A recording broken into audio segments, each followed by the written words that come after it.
기도하시겠습니다. 하나님 아버지, 오늘도 우리가 하나님의 인도하심을 따라 예배에 나왔고 또한 이제 말씀 앞에 섰습니다. 말씀은 생명이고 능력이오니 하나님 아버지, 이 말씀이 우리의 마음과 심령과 골수를 찔러 쪼개기까지 하며 우리의 모든 답답한 것들을 해결해 주는 그런 은혜로운 말씀 되게 하여 주시기를 원합니다.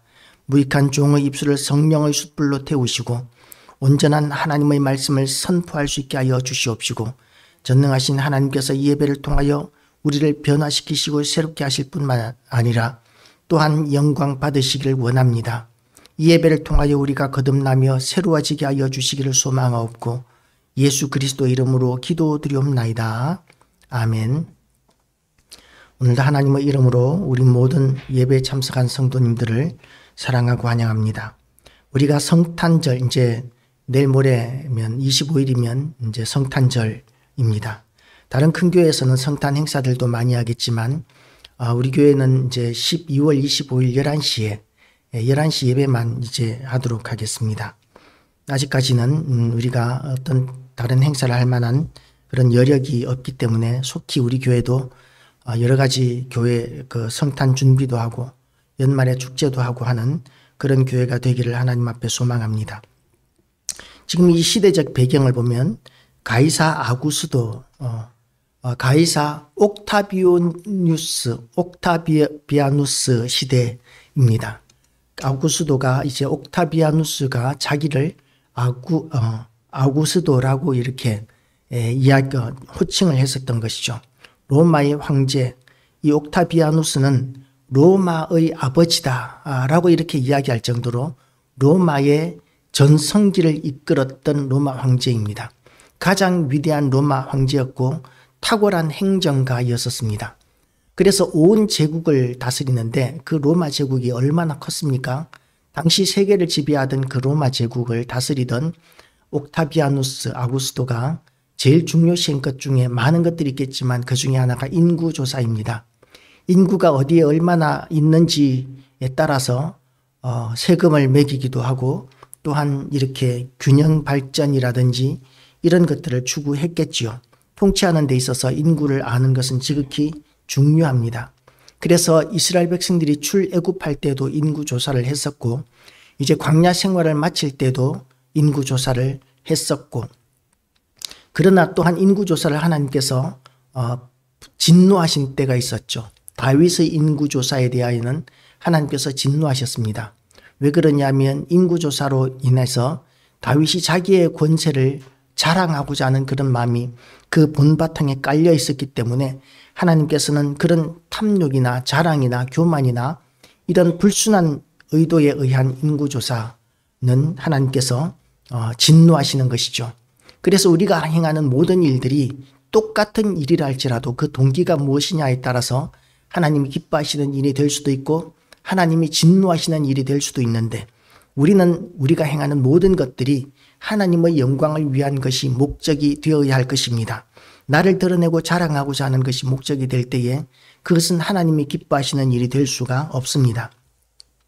가이사 아구스도라면 하나님을 알지 못하던 왕입니다. 그렇기 때문에 하나님께서 이 사람과는 상관이 없는 것처럼 우리가 생각할 수 있습니다.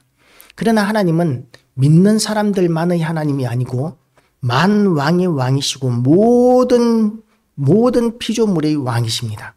그래서 하나님께서는 믿는 자들만 통치하시는 것이 아니라 믿지 않는 사람들도 사용하셔서 하나님의 역사를 이끌어 가시고 이루어 가시는 것이 오늘 본문에도 나타나고 있는 것이죠.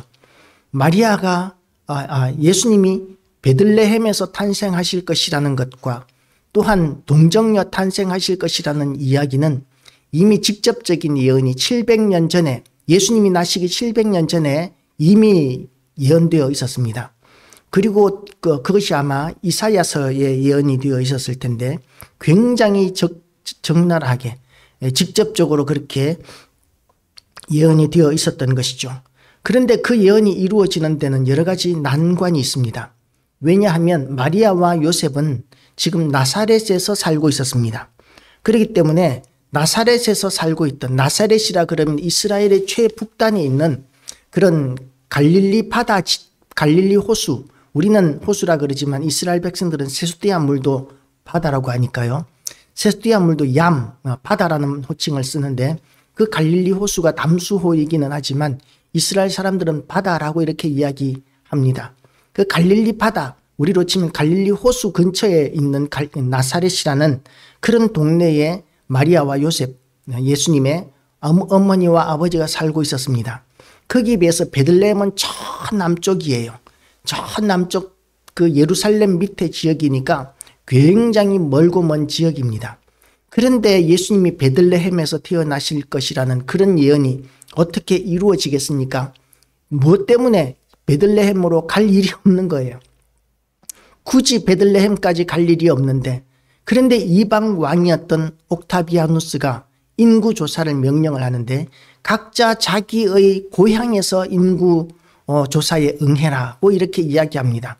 고향이라고 그러면 아버지의 집, 조상대대로 내려오던 사람들이 살고 있던 집, 특별히 이제 이 마리아와 요셉은 다윗의 후손이었기 때문에 다윗의 고향이었던 베들레헴까지 가서 인구 조사를 해야만 되는 것이었죠.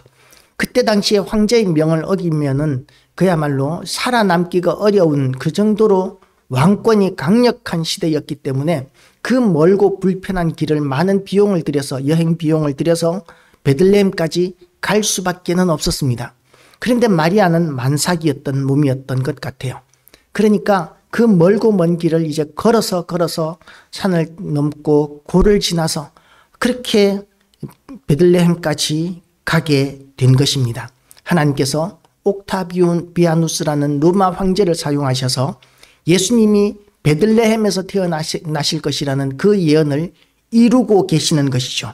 그래서 하나님께서 예언하신 것들은 그대로 다 이루어진다는 그런 사실을 오늘 본문을 통해서도 성경은 우리에게 보여주고 있습니다.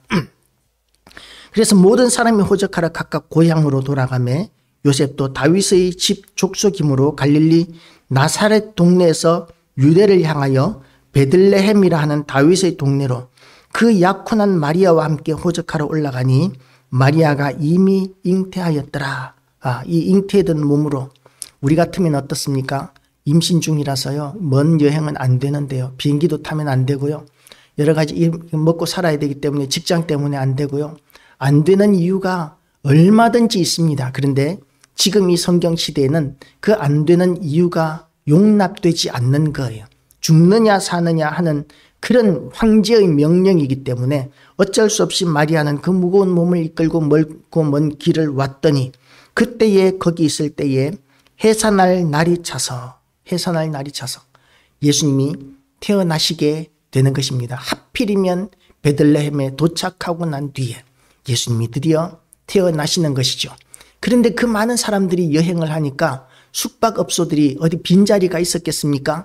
우리나라도 이렇게 해돋이를 보러 한번 가려고 하면 도로마다 꽉꽉 들이찹니다. 이제 조금 있으면 새해가 되면 동해 안으로 가는 차들이 이제 행렬을 하고 몇 시간이 걸렸다 하면서 뭐 하루 종일 걸렸다, 뭐 8시간, 9시간 뭐 이렇게 걸렸다 그러면서 이렇게 해돋이를 보려고 가는 사람들이 줄을 서게 될 텐데요. 미리 가서 그 전날 밤을 지내겠다고 계획했던 사람들이 가면, 그러면 해돋이 전날에는 방을 잡기가 어렵습니다.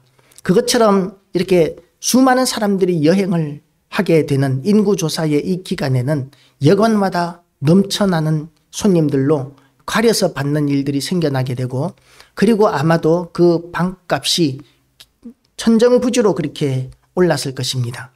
그렇게 비싼 그 비용을 지불하려고 해도 아마 비싼 비용이라 할지라도 아기를 낳아야 하기 때문에 어쨌든 숙박업소로 여관으로 들어가고자 했겠지만 그럼에도 불구하고 빈자리가 없는 것이죠. 그래서 예수님께서 태어나신 곳이 어디였느냐 하면 냄새나는 더러운 말구유였었습니다. 아기를 출산할 때 아기를 출산하는 그 장소는 지극히 깨끗하고 청결하고 감염의 위험이 없는 곳이라야 합니다. 그렇지 않으면 아기도 위험할 수 있고 엄마도 위험할 수 있기 때문에 그렇죠. 그런데 예수님이 태어나신 곳은 지극히 불결하고 냄새나는 그런 곳이었었습니다. 그리고 예수님을 누일 자리가 없는 거예요. 말구유, 마굿간이라는 것이 지금도 그렇지만 양이나 그때 이 이스라엘 사람들의 그 마굿간은 밤이 되면 양떼들도 집어넣어놓고 그리고 소도 이렇게 집어넣어놓고 온갖 짐승들이 밤이 되면 바글바글 거리는 곳입니다. 그런데 그런 곳에 이제 빈자리를 내서 이렇게 잠을 청하려고 하면 그 주변은 짐승들이 어디 수세식 화장실이 있었겠습니까? 그냥 그 자리가 화장실입니다. 바닥은 질퍽질퍽하고 냄새나고 그리고 그 벌레들도 버글버글 할 수 있는 그런 곰팡이도 피고 하는 그런 곳인데 말구유도 마찬가지입니다. 말 밥그릇이잖아요. 말 밥그릇을 설거지한다는 이야기 들어보셨습니까? 깨끗하지 않습니다. 말은 비록 그곳에서 먹지만 그러나 그것은 설거지하지 않는 지저분한 곳이에요. 그런데 그곳에 예수님을 누일 수밖에는 없었습니다. 그런 너무나 사람으로 치면 너무나 불우하고 불쌍한 그런 모습으로 예수님께서는 태어나셨던 것이죠. 그런데 그렇게 예수님이 태어나시는 그 상황, 정말 예수님이 좀 영광스러운 왕실에서 태어나도 예수님은 지극히 스스로를 비하하신 것입니다. 낮추신 것이에요. 왜냐하면 예수님은 천지 만물을 창조하신 하나님이신데 그런데 사람으로 이렇게 오시는 것만 해도 너무나 스스로를 낮추시는 것인데 사람 중에서도 가장 낮은 모습으로 이렇게 오셨다는 것은 누구든지 예수님은 너무 높으시기 때문에 우리가 예수님께 가까이 갈 수 없어 라고 말할 수 없도록 예수님께서 변명의 여지가 없도록 누구든지 예수님께 언제든지 가까이 가실 수 있도록 그렇게 우리에게 내려오신 것이죠. 그래서 예수 믿는 사람들은 내려가는 것이 중요합니다. 낮아지고 내려갈 때 교회가 세워지고 그리고 사명 감당할 수 있어지게 되는 것이죠. 우리는 이렇게 오늘 예수님이 낮아지시는 모습을 통해서 은혜를 받고 우리의 삶의 방향도 새롭게 그렇게 정립하게 되시기를 축복합니다. 예수님께서 그렇게 낮은 자리에 태어나셨습니다. 하나님께서는 자기의 독생자 예수 그리스도를 이 땅에 보내시면서 그런 낮은 자리, 그런 불결하고 초라하기 짝이 없는 곳에 태어나시는 모습을 보면서 얼마나 마음이 아프셨을까요? 그런데 하나님께서는 예수님이 그런 불결하고 그런 곳에 태어나시는 것을 마음 아파하신 것이 아니라 너무나 기뻐하셨습니다. 왜 기뻐하셨느냐 하면 우리를 구원하시는 길이기 때문에 하나님께서는 기뻐하신 것이죠. 너무나 우리를 사랑하셨기 때문에 우리는 아담의 원죄 이후로 어떤 사람들은 아담의 원죄 때문에 우리가 이렇게 불행해졌다고 생각하지만 아담의 원죄 아니라도 우리는 얼마나 죄악 가운데 살고 얼마나 불결하게 살고 부정하게 살고 탐욕을 따라서 살아가고 있는지 몰라요. 그래서 아담의 원죄 아니라도 우리는 구원받을 사람이 한 사람도 없습니다. 그래서 로마서에서는 의인은 없나니 한 사람도 없느니라고 이렇게 단정적으로 이야기하고 있습니다. 그런데도 불구하고 하나님께서는 우리를 사랑하셨어요. 우리가 아직 죄인 되었을 때에 하나님께서는 우리를 사랑하신 것이죠. 그리고 그 독생자 예수 그리스도를 우리를 위해서 보내주신 것이죠. 하나밖에 없는 아들이신데 그런데 하나님께서는 우리를 구원하시려고 보내시면서 그 천하고 그 초라하기 짝이 없는 말구유에 태어나시는 예수님을 보시면서 기뻐하셨습니다. 기뻐하신 모습이 오늘 8절에서 이렇게 나타나고 있습니다. 그 지역의 목자들이 밤에 밖에서 자기 양떼를 지키더니 주의 사자가 곁에 서고 주의 영광이 그들을 두루 비추며 크게 무서워하는지라. 이 천사들이 내려왔어요. 그리고 천사들이 뭐라고 이야기합니까? 천사가 이르되 무서워하지 말라. 보라 내가 온 백성에게 미칠 큰 기쁨의 좋은 소식을 너희에게 전하노라고 하면서 이렇게 하나님을 찬송합니다. 13절 말씀을 보면 홀련히 수많은 천군이 그 천사와 함께 하나님을 찬송하여 이르되 지극히 높은 곳에서는 하나님께 영광이요 땅에서는 하나님이 기뻐하신 사람들 중에 평화로다. 천사들의 콘서트가 열리고 있는 거예요. 얼마나 이 영광스러운 자리였겠습니까? 천군 천사들이 하나님을 찬양하는 콘서트를 하고 있는데 우리가 그 파리 필하모닉 오케스트라라든지 이런 곳에 있는 또 이 합창단, 어린이 합창단이라든지 이런 소리를 들으면 천사의 합창단 뭐 이런 소리를 하는데, 그런데 그 천사의 합창이라는 이야기를 하는 게 너무 아름답다라는 표현이지 않습니까? 그런데 사람이 내는 소리도 너무 아름다울 때 천사의 합창이다 라고 이렇게 이야기하고, 노래 너무 잘하는 사람들의 노래를 들으면 천상의 소리다 라고 이렇게 이야기를 하고, 그리고 어떤 사람은 노래 너무 잘하는 사람의 노래를 들으면 이 사람은 음악의 신이다 라고까지 이야기를 하는데, 그럼에도 불구하고 천사의 소리와 비교가 되겠습니까? 천사가 노래하는 것과 사람이 노래하는 것이 비교가 되겠습니까? 그런데 그런 사람의 소리도 노래 잘하는 사람들이 콘서트를 가면, 그러면 어떤 콘서트는 입장료가 8만 원, 9만 원, 10만 원, 어떤 경우에는 20만 원, 또 좀 좋은 자리는 뭐 100몇십만 원, 200만 원까지도 내고 그렇게 들어가서 그 1시간 정도 공연을 보고 나오는 거예요. 그렇게 비싼 돈을 내고 음악을 들으러 가는데, 천사들의 합창은 그 누군가 우리가 이렇게 천사의 합창을 들을 수 있다면, 정말 천사들의 합창 콘서트를 우리가 볼 수 있다면 얼마까지 우리가 지불할 수 있을까요? 자기 재산의 절반을 낸다 할지라도 볼 사람이 많을 것입니다. 그야말로 돈 받고 만약에 천사의 합창을 실질적으로 공연을 한다면 엄청난 비용을 들여서라도 수많은 사람들이 몰려들어서 그 콘서트를 보게 될 것인데, 그 천사들의 콘서트가 누구 앞에서 이루어지고 있느냐 하면 목자들 앞에서 이루어지고 있는 거예요. 이 목자들의 신분은 뭐냐면, 남들은 다 잠잘 때 일해야 하는 사람입니다. 힘든 일 하는 사람이고 무시당하는 일을 하는 사람들이고 천한 일 하는 사람들이에요. 지금은 직업의 귀천이 없다고들 이야기하지만, 그러나 그 시대에는 직업의 귀천이 분명히 심하게 있었습니다. 무시당하는 계층의 사람들이 목자였었어요. 그리고 지금도 이 목자들에게 대해서는 좀 사람들이 좀 기피하는 성향들이 있습니다. 왜냐하면 목자들은 더러워요. 제대로 씻을 기회가 없습니다. 이 목자들을 이렇게 탐방하기 위해서 목자들에게 이렇게 가면, 그러면 목자들이 자기에게 있는 가장 좋은 것으로 옷을 입혀주면서 손님 접대를 합니다. 그런데 그 옷을 입기를 싫어해요. 왜 싫어하느냐 하면 냄새나고, 그리고 또한 거기에 이라든지 벼룩이라든지 이런 게 바글바글 합니다. 양떼들하고 같이 사니까 그런 기생충들이 많아요. 그러니까 이 그 나그네들은 목자들에게 이렇게 하룻밤 신세 질 수도 있지만 고생인 것이죠.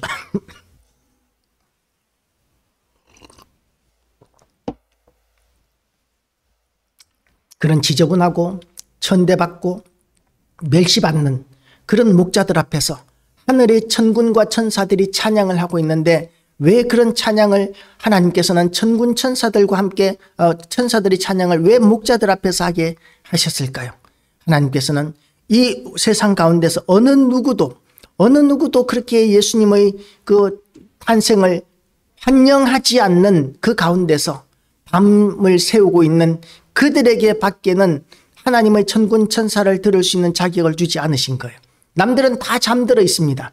깊은 밤에 다 깊은 잠을 자고 있었기 때문에 그 천군 천사의 콘서트를 들을 사람이 아무도 없었고, 깨어있는 사람은 그 목자들 뿐이었던 것이죠.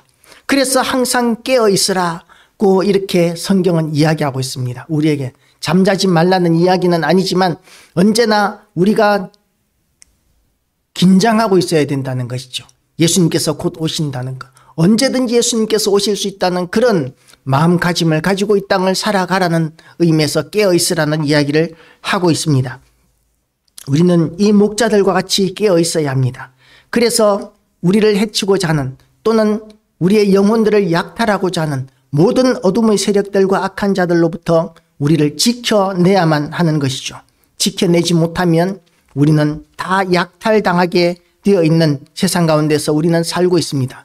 얼마나 많은 유혹들이 있습니까? 육신의 정욕과 안목의 정욕과 이생의 자랑을 따라서 우리를 유혹하는 수많은 우리의 영혼을 약탈하기 위한 유혹과, 그리고 또한 강압적인 핍박들로 말미암아 지금도 수많은 사람들이 순교하고 있는 시대, 역사상 가장 많은 사람들이 순교하고 있다고 하는 이 시대에 우리는 신앙생활을 하고 있고, 지금 또한 한국교회의 탈종교화 문화, 지금 우리나라의 탈종교화 문화가 팽배해 있어서 교회들마다 성도들이 빠져나가고 교회가 약해져 가고 있는 상황이지 않습니까? 전도를 해도 전도가 먹히지 않는 시대가 되고 있지 않습니까? 그래서 우리는 더욱더 열심을 내고 더욱더 깨어있지 않으면 우리의 영혼이 약탈당할 수 있는 시대를 살고 있습니다. 목자들이 깨어있는 것과 같이 우리가 끊임없이 깨어있기를 힘쓰면 그러면 하나님께서 우리에게 천군 천사의 찬양을 듣게 하실 때가 있을 것입니다. 보게 하실 때가 있을 것입니다. 이 천군 천사들이 이 하나님을 찬양하고 그리고 예수 그리스도를 찬양합니다. 기뻐하고 찬양할 만한 일이 아닌 것 같아요. 왜냐하면 예수님은 하나님이신 그 천지 만물을 창조하신 창조주이신데 이 땅에 인간으로 오셨으니까 자기를 얼마나 낮추신 일인데 그게 기뻐할 일이겠습니까? 하나님께서는 예수님을 이 땅에 보내시면서 자기의 아들을 십자가에 못 박아 죽이시기 위하여 보내셨는데 그게 왜 기쁜 일이겠습니까? 그럼에도 불구하고 기쁜 일인 이유가 뭐냐면 우리가 그로 말미암아서 구원을 받게 되었기 때문에 기쁜 일이라는 것이죠. 그래서 우리는 그렇게 하나님이 기뻐하시는 그 일에 먼저 선택함을 받았고 부름을 받았고 구원을 얻게 되었고 그리고 우리는 천국에 속한 자로 하늘에 속한 자로 그렇게 선택함을 받았습니다. 우리의 신분이 얼마나 귀한지를 우리는 인식하고 알아야 한다는 것이죠. 세상 사람들이 온 세상보다도 하나님께서는 구원받은 의인 한 사람의 가치가 온 천하보다도 귀하다라고 이렇게 말씀하고 계십니다. 하나님께서 우리를 그렇게 귀하게 여기신다는 것을 인식하고 하나님의 백성으로 삼아주시고 자녀로 삼아주신 그것이 얼마나 큰 영광인지를 알고 우리는 기뻐할 줄 알아야 합니다. 세상은 예수님이 오신 것을 기뻐하지 않습니다. 우리가 구원받는 것이 얼마나 기쁜 일인지를 알지도 못하고 기뻐하지도 않습니다. 그런데 우리는 하나님께서 우리를 구원하신 그 일에 대하여 기뻐하고 즐거워할 줄 알아야 합니다. 너무나 큰 선물이기 때문에 그렇습니다. 감격할 수 있어야 합니다. 그것이 믿음입니다. 천사들이 이 목자들에게 나타나서 제일 먼저 하는 말이 무엇입니까? 무서워하지 말라는 것이죠. 하나님이 임재하시면 그 영광이 너무나 커서 무서워하는 것이 정상입니다. 두려워하는 것이 정상입니다. 우리가 하나님의 음성을 들어보신 적이 있는지 모르겠지만 하나님의 음성은 우리를 평온하게 합니다. 귀신의 소리는 우리를 두렵게 만듭니다. 그래서 우리는 하나님의 음성을 들으면 이 하나님의 그 크신 영광과 그 권능에 의해서 두려워할 수도 있지만 그러나 하나님께서 우리에게 주기를 원하시는 것은 평강입니다. 두려워하는 것을 원치 않으시는 것이죠. 옛날에 어떤 왕이 자기 백성들이 왕을 두려워하지 않는 거예요. 그러니까 신하에게 이렇게 물었습니다. 어떻게 하면 백성들이 나를 두려워하게 할 수 있을까? 두려워해야 통치가 되니까. 그래서 어떻게 해야 나를 두려워하게 할 수 있을까라고 이렇게 물었더니 현명한 신하가 이렇게 이야기합니다. 폐하께서는 너무나 공명정대하게 그렇게 나라를 통치하고 계시기 때문에 백성들이 죄만 짓지 않으면 폐하를 두려워할 필요가 없습니다. 그런데 만약에 폐하께서 죄 있는 자든 죄 없는 자든 폐하의 뜻대로 그렇게 처벌을 하고 죽이기도 하고 그렇게 하신다면 백성들은 언제 그렇게 폐하께서 자기를 죽일지 모르기 때문에 폐하를 두려워하게 될 것입니다. 라고 이렇게 진언을 올렸다는 거죠. 왕의 권위를 올리기 위해서는 불법도 필요하다라고 이렇게 진언을 올렸습니다. 그랬더니 그 왕이 그 신하의 말을 기쁘게 여겨서 그 신하를 제일 먼저 죽여버렸다는 것이죠.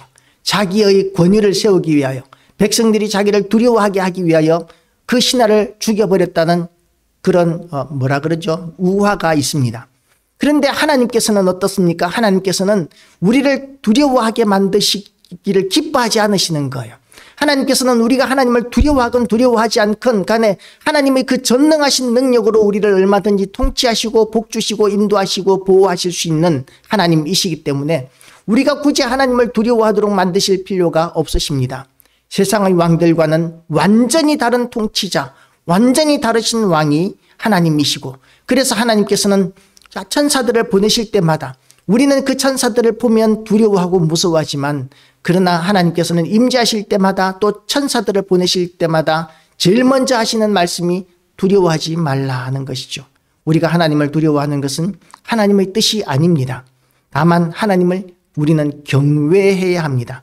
하나님을 경외한다는 말은 두려워하면서도 사랑한다는 것이죠.